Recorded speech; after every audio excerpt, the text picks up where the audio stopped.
You're welcome back if you're just tuning in. Very good, because we're about to get into a very beautiful conversation. Now, when you talk about dancehall from Africa, I like to call him number one because he is actually the king. Ladies and gentlemen, boys and girls, please put your hands together wherever you are and let's welcome Stonebwoy! High five, high five! Now. How are you doing, Stonebwoy? I'm doing well. I'm grateful. You smashed that intro, you know. Thank you so I'll much. I'll give you 11 over 10. Okay. We're going to get into it, and it's going to be very heated, and I'm sure you're ready for anything heated. You're ready, right? Now, maybe the heat now. Okay, I like that. But I'm going to start with the state of the Ghanaian music industry. You know, as an artist, as an OG in the game, as a living legend, you know, where would you say the Ghanaian music industry is at now? Interestingly, I think I've been professional at it for just a little over 15 years. And I think that's quite a number that should give me some level of experience already to be able to share my piece on the state, you know.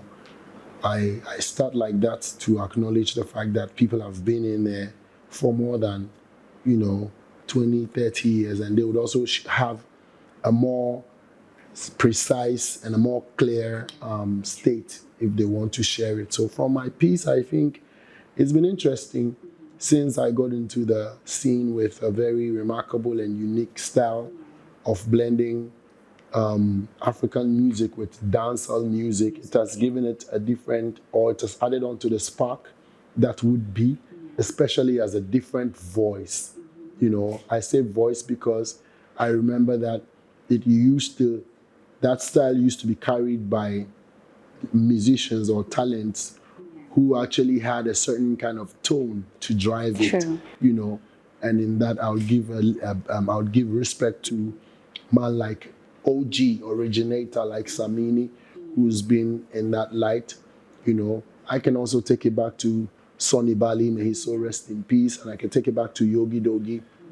I can take it back to Rutai, I can take it back to Terry Bone Chaka, you know, and I can take it back to Abortion of Forest. So I'm just mentioning people who have pioneered my kind of style up until when it got to my turn for me to also space it out nicely and then give it the name Afro Dancehall. Because before then, it was not called Afro Dancehall. So it would have been from all these experiences. So here, the state of Ghana music currently has been run by such a style from, as far as I can remember, within, before 15 years. So when you mention some of the very top listers in the Ghanaian music industry, I think I've mentioned some of the OGs, and Samini, of course, is a household name across the continent.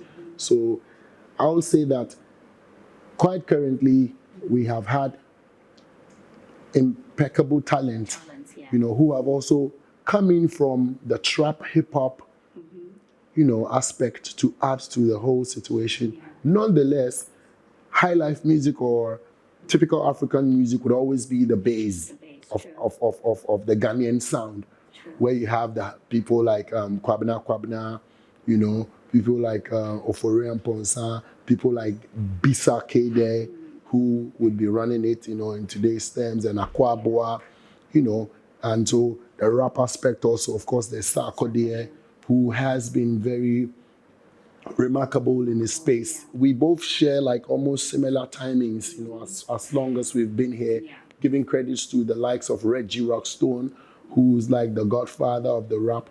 I mean, you also can take it back to JW Ambule, who would do a little bit of kind of like rap, but Reggie brought it to the new school proper. Sarkodie also, and Brafo as well, and then Chicago and them, and Exdo and them. I'm keen on mentioning these names because TikTok, who did a song with Tony Tetula, Fefe, took over the... So if you ask me about the state of the Ghanaian music, I mean, these are some of the ends that I can go. Not to say I'm capturing every name, but when it comes to the groups as well, like we have the P Squared, we would have had we will still have the Bookbacks, who have the Forest. The R2Bs. I'm coming down. Coming down. We'll have the Forest 4, and we would have the Catches, and now there's no group like that, but these are the areas we're looking forward to more groups coming up again. And so the state of the Ghanaian sound now has and will always be a combination of all these ends that I've tried to mention, covering from when I was pretty much very active or started to this point. It's been amazing. New School has some rappers doing some great stuff like Kweku Smoke, like Amerado, like I can extend to say medical as well, of course, and Strong Man, very lyrically. Yeah, very lyrically strong, actually. Yeah, very lyrically strong. So I think I've covered. And then now Blacko, not to forget Blacko as well, who also has a very unique style of the trap, and all of that. So that's the state. And I implore people to dig in more, check Ghana music. There's so much talent here that you would be amazed. But if there's anything we want to speak about is the consistency that you have had over the years. You have been consistent and we have to give that to you. But with all of that, we also know that there are challenges. And even though you are there now, you're the highest, but we also know that you've experienced your challenges. So how has it been like for you? Have you been able to deal with these challenges and keep fostering, keep putting up the good work? How has it been like? Most challenging aspect is like in the musical scene, because there are challenges all through, because it's life basically 360. But in the musical aspect, I think that currently one thing that to come to mind is the need for us Ghanaians in the Ghanaian industry, a need for a mind shift, a mental shift. We need that mental shift because it's going to be important for us, like celebrating a lot of mediocrity.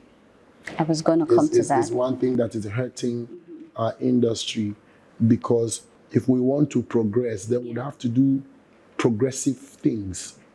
So you realize that we really so much want to progress, but we are not mentally changing to adapt to stuff that would actually cause the progress to happen.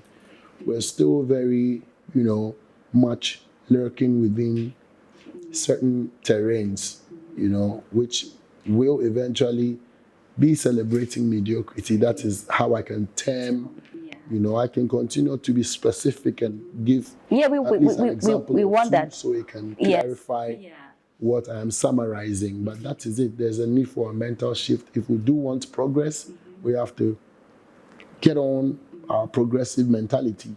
Else we'll only complain or probably wish to, and we wouldn't. We have to be able to acknowledge and celebrate the process in as much as we want the success in the end. I was going to push you to say, I thought you were going to mention some of the mediocrity that we see. Oh, it's very, I can mention, because I'm broadening it as a people, as an industry, where I am also in, you know what I'm saying? But I can tell you honestly that there's no proof of me propagating any such, things. So I think change starts by yourself. And I feel like with the level of exposure that I would have been, or I have, I'm open to, I'm privy to with the, opportunities that I've harnessed. I think I have not propagated, so I can really speak against it. Thing is, via the social media space even. Well, I feel like the comparison is a whole lot, because we are coming from Nigeria, and there's a perception we have. They keep on saying that, and this is not me saying. In Nigeria, most things it's you hear. It's actually you talking right now, Stonebwoy, don't let them arrest me. I mean, I'm still in Ghana. But, we hear people say that, Ghanaian artists are not trying enough, to push out of Ghana. And then that's when you hear the comparison stats. Let's compare this dancehall artist or this dancehall artist. Let's compare this with this. How does that make you feel as well? Do you also believe that, Ghanaian artists do not really try? And I'm talking about you. You're on another level. But like the upcoming artists, do they really try to break out of Ghana? Just generalize. Or they feel like, okay, I'm a local champion. I'm in Ghana. I'm buzzing. But like, what are you doing outside Ghana? Thank you very much. I think it still draws into the example I wanted to make. I can start by myself. When I attended the Grammys last 2 years, right, got the opportunity of walking the red carpet, did a few interviews, and then met Taylor Swift in the process and had like maybe some 10, 15 seconds chat with the beautiful lady, and it blew over the internet. And I think some people would be, I actually saw it first on MTV. They're like, who's that guy she's working with? Beautiful moment. A very nice moment to to capitalize on, in as much as there would be different narratives coming from different agencies. Yeah, I use agencies in terms of social media, media itself, the people. It was rather, I think, majority or popular notion that came out of such a link-up was more of a negative one. Instead of capitalizing on that to realize that there is a need for process. Even if I was not nominated, even if I was not there for my own project, even if I was there because I had featured on a reggae album that was nominated, these are stuff that need to be well amplified, because that is a progressive, topics as such are going to be like progressive topics. So if we did indeed focus on the progressive topics, then we're going to gain progress. But if we don't focus on the progressive topics and then we, like exactly what happened, some notion will say Stone is there because he just want to take pictures with people, and he was there, he was not supposed to be there. Was he nominated? Taylor Swift is talking to Taylor Swift, and some people will say when he went there, why did he not wear Ghanaian red, gold, green? You see, like we can make talk off of those, but that's what I made the example. If the mentality, I'm using myself as an example. If the mentality is always chopping where it has not even arrived, upon all these thoughts, there's no school. It was only a few that would really realize that these are the processes that can get us to where, because before any Nigerian artist in my time would have won a Grammy, you know what I'm saying? They would be doing these things. Exactly. They would be all over the BET weekends. You see like 5 Nigerian artists, both A-listers, whatever, how you want to categorize them. At the Grammys, you see them, the Grammy weekend, they're even throwing parties on the side.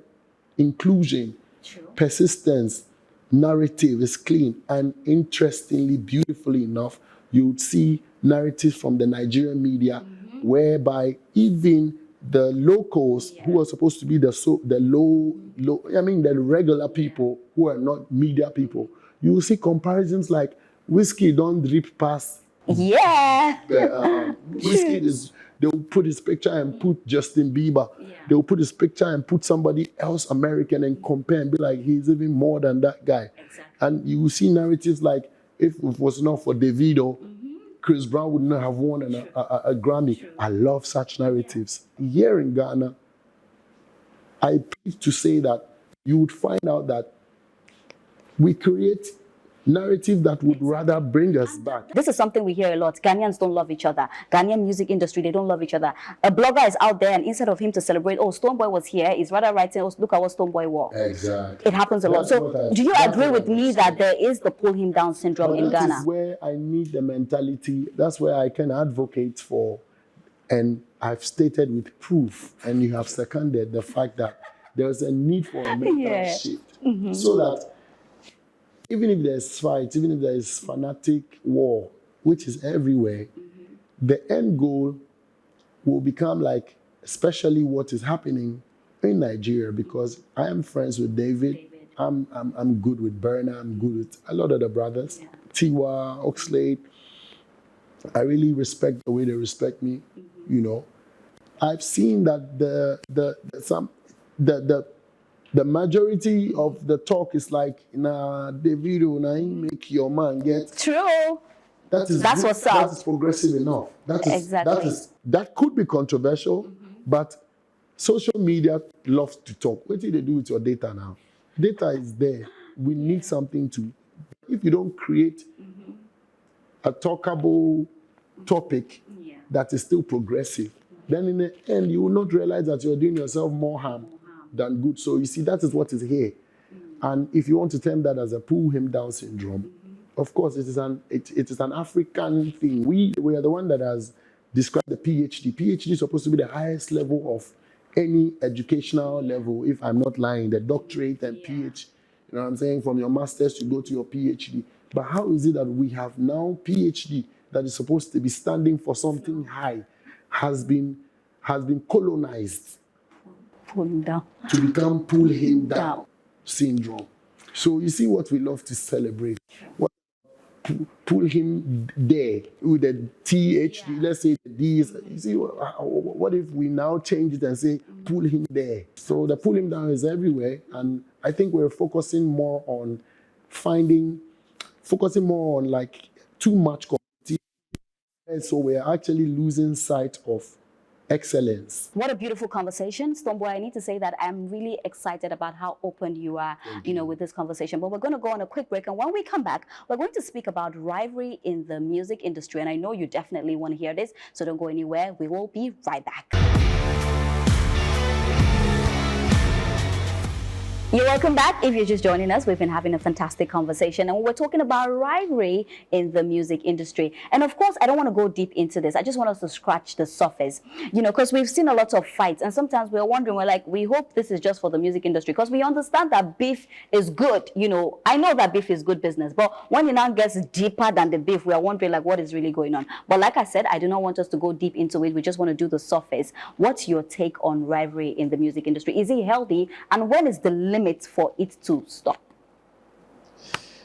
That's a great one, but I'll pick from what you said. You said, we understand that beef is good, but when it gets deeper, beef must be good, whether it gets fried deep or shallow fried. So if it's not good, then it's not good. If it's good, then it's good. Can it be that it is good to an extent, then when it crosses here, it's not good? Is a question that I'm asking. Okay, can I answer the question? Yes, I'll do. Okay, because we believe that beef is good business, but sometimes some of the beef is too much. We're like, what is going on? Do you guys have personal beef, or it's for the industry? But it's beef in the first place, so how can that be bad? If it's good, it's good. If it's bad, it's bad. Choose one. You can't say it's good to a point, then it's bad after some point. Okay, so you tell me, what's your take on it? No, I would love to hear your take, and then I'll put my own. My take on it is that we understand that for the industry is good. Controversy, this person is fighting, this person is fighting it. But sometimes we see you guys take it personally, and we're like, what's going on? But personal, is it amongst, animals, not be person to person, the beef? There are PR antics that definitely is part of the industry. What I want to get from what you're saying, and what I want to put on top of what I think the public notion is about beef is out to me without apology. I want to make the public understand that the good of beef is, for me, in a triangular context of if it is concocted. If it is concocted for PR reasons and purposes, there exists concoctions like that. For instance, we are together as a team.